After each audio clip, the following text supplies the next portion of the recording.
mensagens para a gente, agradecendo sempre a participação da nossa audiência aqui no chat. Paulo Darcade estava em Recife, a Embaixada Americana soltou um aviso para não caminhar no calçadão de Boa Viagem. Já o AFM Audio Studio mora em Natal, em Ponta Negra. Violência aqui está surreal. Estênio Ribeiro dizendo que mora em Fortaleza, criticando a gestão por lá. A Carolina Aquel, uma família do Pará que conheci, está se mudando para Florianópolis em razão do aumento da criminalidade. E a Emily Teodoro fazendo uma pergunta para o Mota, dizendo que quer ir para o Rio Grande do Norte, para Mossoró, mas tem dúvidas se por lá está tranquilo, porque ela se lembra que o Mota já disse que conhece bem o estado do Rio Grande do Norte. Agora, a violência não se restringe somente a um estado, né, Mota? Eu acho que toda a região tem sofrido com esses grupos criminosos organizados que saíram do sul e sudeste e hoje atuam por lá, né? O brasileiro deve mudar a sua rotina. Nós não podemos ser reféns do crime. Chega de organizar a nossa vida, a nossa rotina, tudo em função do medo do crime. Então vá para o Rio Grande do Norte, sim. É um lugar lindo, maravilhoso. Ajude a desenvolver o turismo, o comércio local e levante a sua voz, dê a sua contribuição para esse debate, né? São coisas que ajudam a mudar. Vamos acordar o Congresso Nacional, vamos convocar os magistrados desse país, que eu sei que a esmagadora maioria compartilha dessa minha posição 100%. Eu conheço a quantidade de juristas que tem nesse Brasil revoltados com isso. Eu queria ajudar o Dantas estava procurando um eufemismo para descrever aqueles dois indivíduos armados com pistolas ali na areia, Dantas. São pessoas em situação de assalto, Dantas. Eles não são criminosos. São pessoas em situação de assalto. Eu queria dizer, enquanto a gente estava comentando aqui, eu fiz uma pesquisa e já postei no meu Twitter, RMota2, quem está nos assistindo, nos ouvindo, pode entrar lá e ver. Eu postei um texto sobre aquele programa do governo americano que levava os jovens às prisões para que eles conhecessem a vida dura dos presidiários e que fossem desestimulados de escolher o caminho do crime, pois o programa teve o efeito oposto. Os jovens que participavam deste programa, com a maior das boas intenções, né? Que programa fofo, vou levar você lá para conhecer a dura rotina dos criminosos, pois os jovens que participaram desse programa tiveram 30% mais chance de se envolver em crime no futuro, tá? Essa foi uma das raras ocasiões em que alguém mediu os resultados desses programas idiotas. São programas fofos, politicamente corretos. Boa parte do dinheiro dos governos vai para esses programas que não servem de nada e podem ter até o efeito oposto. Então, quem quiser saber mais, eu postei explicação desse projeto junto com o link para o site do governo americano. Inclusive, esse site é do governo federal americano e ele alerta, ele diz, o governo americano alerta, não use este programa, porque ele tem o efeito oposto. E no texto do governo americano, vocês vão ver, a última frase do texto é essa: apesar dessas descobertas, esses programas continuam a ser usados nos Estados Unidos e no exterior. Legal. Agora, só trazendo mais uma mensagem, o Evandro Monteiro dizendo que na região de Jericoacoara, quem comanda, até uma resposta ao Beraldo, é o Comando Vermelho, e aquele caso da mão cortada, de fato é verdade, isso repercutiu demais por lá. O Mota citou o Cláudio Dantas. Dantas, quer fazer um complemento em cima do que disse o Mota há pouco? Dantas? Não há o que comentar, né? Não há o que comentar. Ele fez uma brincadeira ali com o eufemismo, né? Que sempre se busca um eufemismo. Então são os sujeitos ali, né, Mota, estão em situação de assalto. Aí eu já achei que eles estão vulneráveis, porque estão no sol, entendeu? Eu já fiquei com uma pena danada. Eu acho que a gente tinha que dar um bug para os caras. Aliás, eles tinham que roubar um bug primeiro, para depois assaltar, né? Olha só que bacana, de repente uma perseguição, né? Isso filma, bota no Instagram, vai ter uma viralização enorme. A gente só ironizando, né, essa realidade tão cruel, tão bruta, para poder lidar com ela. Mas, assim, o tema é muito sério. Os problemas são sérios demais. Infelizmente, nossas autoridades não estão preparadas para lidar com isso. Não estão preparadas. Aquelas que estão preparadas talvez não queiram lidar com isso. Mas o fato é que esse problema está batendo a porta de todos. É o número 1 das prioridades do eleitor já este ano e não será facilmente resolvido. Muito menos com, vamos dizer assim, com soluções antigas, né? Com políticas anacrônicas, com uma visão velha, porque são problemas que eles hoje alcançaram um nível de complexidade muito grande. Quando a gente fala que é preciso o judiciário virar a chave e entrar nessa mesma vibração nossa aqui de cidadão, é preciso que o judiciário entenda a demanda cidadã, a demanda da cidadania, entenda, saia da sua bolha e entenda esse perrengue que as pessoas vivem diariamente. O nível de qualidade de vida baixíssimo que as pessoas têm. É possível que assim compreendam, inclusive, a insatisfação e a indignação que muitas vezes surge e que ela é reverberada com violência, porque essas pessoas também, elas não se sentem amparadas pela justiça, elas não sentem que a justiça cumpre o seu papel. E não há nada pior para uma sociedade do que a perda da fé, da crença, da confiança na justiça. Mota, quer fazer um complemento, por favor? Eu queria ter uma contribuição aqui da Yara, que está nos assistindo, e me mandou uma mensagem pelo Twitter, e ela está explicando que o Rio Grande do Norte ficou assim quando os chefões das facções foram transferidos de outro estado para lá. E aí o escritório do crime foi junto. E aí ela dá uma sugestão ótima: cada estado deveria cuidar dos seus bandidos, que construam seus presídios de segurança máxima no mar. Vamos dar aqui uma sugestão, a contribuição do Pingos nos Is para arrepiar essas ONGs bandidólatras. Agora vai ter uma série de defensores de bandido infartando, porque o Mota falou isso, mas olha, foi uma sugestão da nossa espectadora Yara. Vamos pegar navios velhos, navios que não estejam sendo usados, transformá-los em presídios, ancorar esses navios bem longe da nossa costa. E aí as pessoas ficam sabendo, olha, se você cometer um crime, você não vai mais cumprir a pena aqui no presídio aqui do lado, onde entra cocaína, entram garotas, você faz o churrasquinho, tem o celular para você fazer o golpe do sequestro nas velhinhas, né?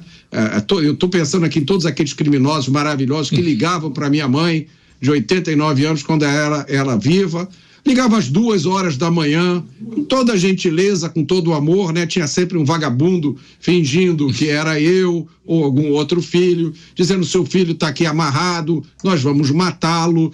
E é enorme a quantidade de pessoas que acreditam nisso, né? Acordado, uma pessoa de 89 anos acordada às 2h da manhã. Então fica aqui o meu amor e minha simpatia para esses indivíduos que se dedicam a essa linha de negócio. Eu espero que esse país um dia dê a vocês o tratamento que vocês merecem. O filme mais alugado nos streamings pelos bandidos amanhã, Mota, Alcatraz e Papillon, hein? Anota. Vai lá você, Beraldo. Só para pegar um gancho no que o Dantas falou, primeiro, Dantas, vai ter uma ONG que vai lá distribuir protetor solar para os bandidos. Isso é que a gente vai ver. E em relação ao Mota, esse programa vai do ver, governo eles queriam americano... isso, né, Beraldo? Vai ver, eles estavam desesperados ali, o sol muito quente, eles queriam protetor solar e não sabiam pedir, porque o bandido não sabe Exato. pedir, né? A ONG, a ONG que distribui cachimbo para crack na Cracolândia de São Paulo, logo vai abrir uma filial lá para poder distribuir protetor solar. Não dá ideia. E guarda-sol. Agora, ô Mota, você falou desse programa do governo americano, eu me lembrei da minha infância, década de 80, eu passava minhas férias em Santa Rita do Sapucaí, no sul de Minas Gerais. E ali tinha pouca coisa para fazer, enfim, a gente ficava inventando. Aí uma das coisas que a gente fazia era soltar pipa. E a pipa a gente comprava na prisão. Os presos, para se ocuparem, o delegado põe os presos para fazer pipa. E a gente eu ia lá com 9, 10 anos de idade e comprava a pipa dos presos. E os presos estavam ali não por crimes bárbaros, estavam ali por, enfim, coisas ali do cotidiano da cidade. Hoje é impensável você pegar uma criança, levar num ambiente de detentos, porque a deterioração da sociedade aconteceu de tal forma, e aí eu vou pegar um gancho no que o Dantas falou, que tem um outro fator, Dantas, que é o seguinte: o país que não dá perspectiva de prosperidade, de progredir na vida, causa isso. Então você pega, por exemplo, o Rio de Janeiro é um bom exemplo em razão da proximidade. A pessoa vem de uma comunidade pobre e ela, a pé, o jovem consegue chegar na praia de Ipanema ou do Leblon e ele vai passar por carros que ele nunca vai dirigir, relógios que ele nunca vai usar, imóveis que ele nunca vai morar, uma vida que ele nunca vai alcançar, porque o país não dá condições das pessoas que querem trabalhar, lutar,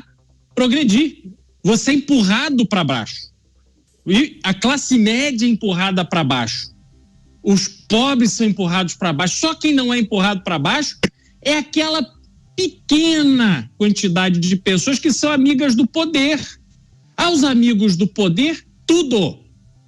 Aqueles que constroem um caminho para terem as benesses que o poder pode ofertar, esses progridem, que é uma beleza. Mas quem está seguindo a cartilha, quem está fazendo ali as coisas como devem ser feitas, esse é um sofredor. Esse vai ver tudo contra. E ao sair na rua, ao expor algum tipo de conquista que ele teve, do ponto de vista material, um carro melhor, um relógio melhor, um celular melhor, está correndo risco. Essa foi a dinâmica social que se criou no Brasil. É isso que nós precisamos resolver. Pois é. Claro, vai lá, Mota. Posso acrescentar o Mota recebendo muitas mensagens de pessoas elogiando o nosso debate, né, Mota?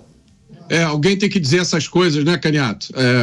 Sobrou pra gente que seja assim. Eu acho que esse ponto do Beraldo foi excelente, Beraldo, porque eu todo dia acordo muito cedo e vou caminhar. E o lugar onde eu mais gosto de caminhar é na praia. E nessa época de verão, caminhar na praia bem cedo, no horário que eu vou, 5 horas, 5:30, é um desafio à sua credulidade no futuro do Brasil. Porque eu chego essa hora na praia, eu vejo grupos de jovens deitados na areia, eles não chegaram junto comigo, eles passaram a noite lá. E ao redor dos jovens tem uma mancha. Essa mancha contém garrafas de bebida de todo tipo, de vidro jogadas na areia, restos de alimentos, geralmente esses salgadinhos, né, carboidratos vazios, essas porcarias, e o cheiro de maconha. Cheiro de maconha na praia às 5:30 da manhã, às 5 horas da manhã. Então, na maioria dos casos, isso é visível, são jovens que não moram ali.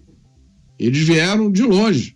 Provavelmente são jovens que não têm uma vida fácil. Provavelmente eles moram em comunidades. Tá? São jovens para os quais educação, né, a consciência da importância do trabalho e o que você falou agora que é fundamental, uma sinalização da possibilidade de prosperidade. Tá? Do cara pensar, se eu fizer isso, se eu me esforçar, se eu me empregar os meus esforços, isso vai dar resultado, que é o sentimento que todo americano tem, né? E todo brasileiro que muda para os Estados Unidos tem. Eu vou trabalhar, eu vou começar aqui fritando hambúrguer, depois eu vou entregar comida, depois eu vou lavar carro, um dia eu vou ter o meu próprio negócio. Essa perspectiva foi roubada dos nossos jovens. E no lugar disso, o Estado quer entregar um cigarro de maconha. Cigarro não, 50 gramas, não é isso? Vamos liberar 50 gramas. Tira o futuro do jovem. Dá para ele uma trouxinha de maconha. Isso dá até um slogan. Pois é, não dá ideia, hein, Mota? Você, hein, Dantas?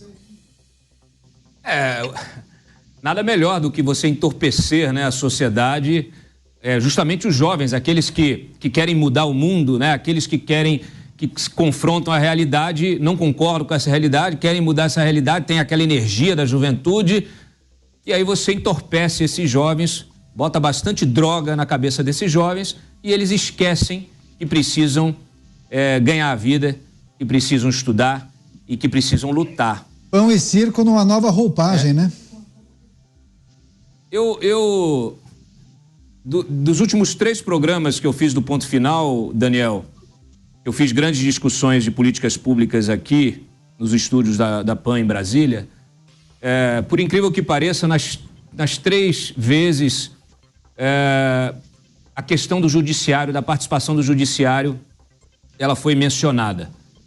O papel do judiciário, como é necessário trazer o judiciário para dentro dessa discussão do debate público, como falta a percepção de realidade.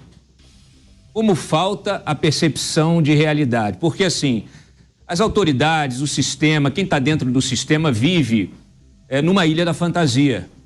Numa ilha da fantasia estética, inclusive. As pessoas que convivem nesse meio, elas não pegam ônibus, elas não andam na rua. Elas só pegam jatinho, ou fretado, ou jatinho da FAB. Elas hoje não pegam nem mais avião de carreira.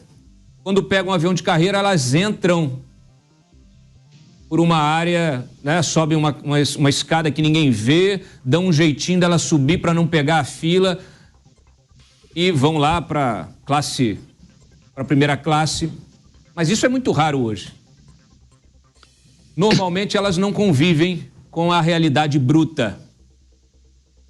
E eu digo desse conforto estético que faz com que elas não tenham a visão da realidade, porque elas também frequentam os mesmos restaurantes caros, os mesmos hotéis caros, os mesmos países lá fora, porque é lógico que eles gastam dinheiro lá fora que é melhor.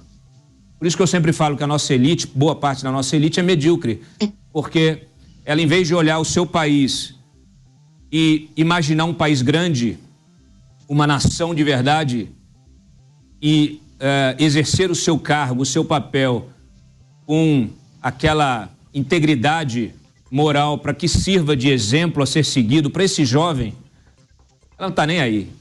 Ela quer pegar o dela e gastar na França, na Inglaterra, no circuito Elisabeth Arnes.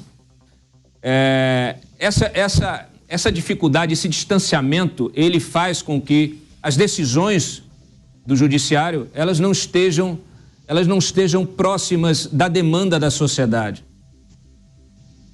Então, assim, isso é muito difícil, porque aí a justiça ela não atende. Ela não atende. Eu queria muito entender que tipo de proteção você dá ao favelado se você não permite que a polícia suba na favela. Você não permite que a polícia faça uma batida na favela. Se você permite que o crime organizado monte barricadas que não podem ser derrubadas, bloqueando a entrada de autoridades policiais nas favelas. Eu disse ontem aqui, as favelas hoje no Brasil, elas reúnem 18 milhões de almas. 18 milhões de almas. Como vocês acham que os líderes do crime tratam esses cidadãos? Com o direito à defesa, né, ao processo republicano constitucional, etc. Não, é o tribunal do crime que a gente está acostumado a ver. Eles impõem a regra deles, é pior do que a Sharia. Eles colocam lá o micro-ondas, que é aqueles pneus, jogam gasolina, queimam a pessoa e está resolvido.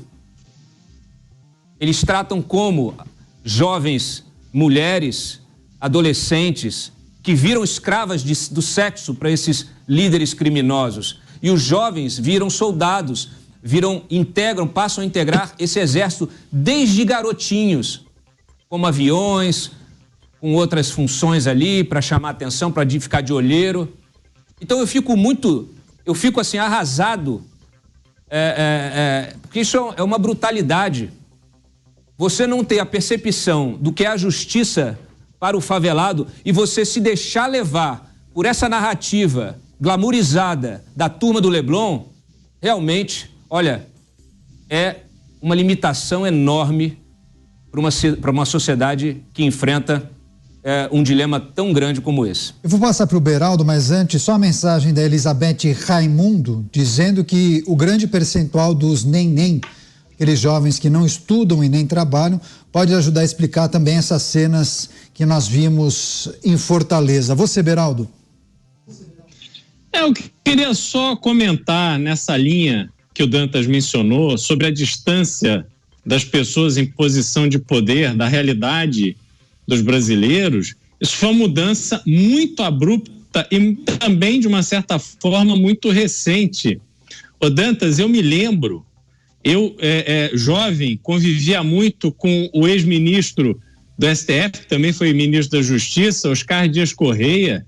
Ele chegava na minha casa, ele próprio dirigindo o seu Opala, a vida inteira com o seu Opala, não mudava de carro todo ano, era uma vida absolutamente tranquila, sem nenhum excesso. Me lembro do ex-ministro do STF, Moreira Alves, que meu pai encontrou pela última vez com ele no metrô do Rio de Janeiro. Se encontraram no metrô, porque andava de metrô sem absolutamente nenhum tipo de preocupação. E me lembro também, esse ainda, não mais no Supremo Tribunal Federal, mas ainda na ativa, ministro Joaquim Barbosa, que vai para a academia no Rio de Janeiro de patinete. Agora, olhem para os que estão no poder hoje, ocupando cargos de poder. Justamente isso que o Dantas falou, não há nenhum tipo de conexão com a realidade. Vivem uma vida à parte, não só no judiciário.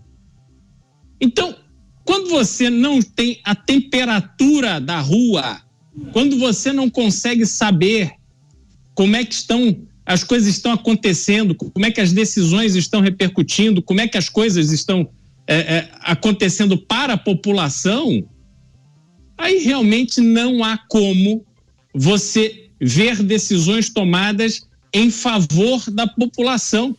E aí, só para encerrar, pega o gancho também do que o Mota falou, dos brasileiros que vão para o exterior, que vão para os Estados Unidos em busca de prosperidade. E aí tem um outro elemento, Mota, que você conhece bem.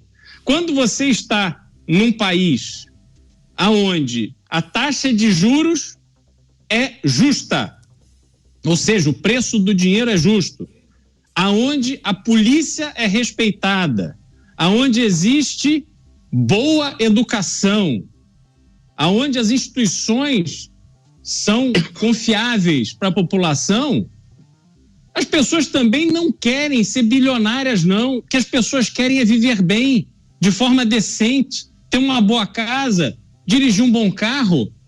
E isso, numa sociedade como os Estados Unidos, não custa muito, não. Você tem um casal ali, trabalhador e tal, vai viver uma vida boa, vai conseguir dar educação boa para os filhos, vai conseguir dar aos filhos a oportunidade de serem quem eles quiserem ser. Pode querer ser o bilionário, pode querer ser um trabalhador que viva bem. Não há nada de mal, nada de errado nisso, mas a vida decente é acessível a todos. Essa é a grande diferença com o Brasil e é essa a realidade que precisamos buscar. Tá certo. Só para a gente fechar esse assunto, mas só destacando isso, Beraldo, aqui a classe média norte-americana, se a gente for comparar com a nossa, é um degrau ou alguns degraus acima, né? Quer fechar esse assunto, Mota? Quero.